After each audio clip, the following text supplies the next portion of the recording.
Hi, and welcome to our Utopia. My name is Shehana, and I'm really excited to be part of the Samford Valley Edible Garden Tours. When Chrissy first asked me to be a part of the garden tours, I initially thought, no, I think I'm just too much of a beginner to actually have anything to contribute. But she was really adamant that the whole purpose was to encourage newbies, such as myself, to just get out there and have a go and share our learnings with those who are also interested in starting but not really sure where to begin.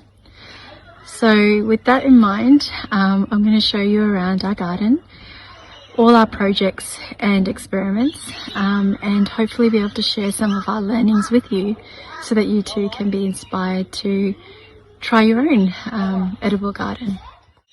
This is another example of where we've used the worm farms within the garden beds,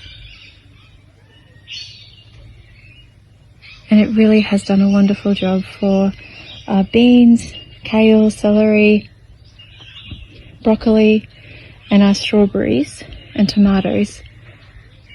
It's a wonderful way to be able to skip out the step of having a compost heap. We were never successful with getting that going well. And so this has just allowed us to take our scraps straight from the kitchen, pop it into whichever pipe has the most space, and just rotate across all the different garden beds. This is another one of our little gardens which we've just created since ISO began, so probably about a month and a half ago as well. We put up this trellis behind and we're hoping that the beans and tomatoes will take off. Excuse all the mess underneath. The work is in progress. But we've got here eggplant, capsicum, cucumber, nasturtiums, tomato, spinach, and it's all growing in this raised garden bed that we've created just from... Firstly, we had timber underneath here, and you might have seen on one of my Facebook pages, we were so excited about how the timber looked, but unfortunately after we put it up we realised that it might be a bit of an invitation for termites, which we didn't want to just invite.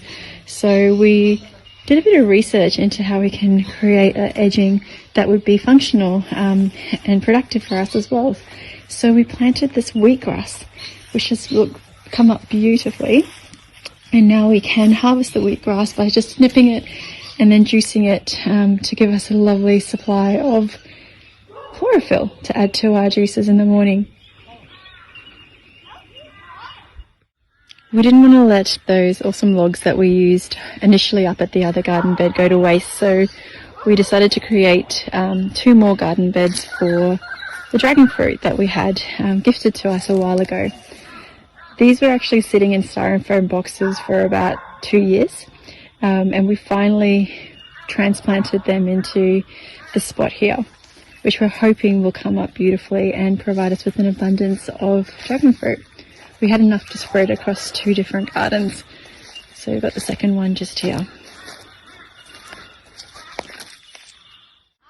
It's a selection of natives and bush tucker that we've sourced from Wampu Native Nursery, a local nursery just up the road from us, that does this wonderful subscription where we can access natives for such a fraction of the price from your retail. We do a subscription where we have 4 tube stock and 1 medium pot plant per month, and we collect it and plant it usually just before the full moon, where we're meant to have prolific growth. It's allowed us to really take a gradual approach to building up this boundary. You can see this section here, we've just started to expand it further, and we've used the no-dig method for creating this this boundary. Other than digging the holes for the actual plants when we first started back 2 years ago, which are the most established ones that you can see, and then around them we put the cardboard down. We sourced mainly bike boxes from the bike store at Mitchelton, because they're the biggest in size and it makes it nice and easy. They're quite thick as well. and sturdy, and then we piled on a whole heap of mulch. And the process is supposed to really encourage activity underneath the soil and to improve the soil as the cardboard gets broken down, and you have the creatures underneath coming up and coming closer to the surface. It's really made a huge difference for us because we had quite poor soil when we first started. It was really rocky and hard, and now when we dig up more holes for all our additions, the soil is beautiful and we're seeing them grow quite quickly.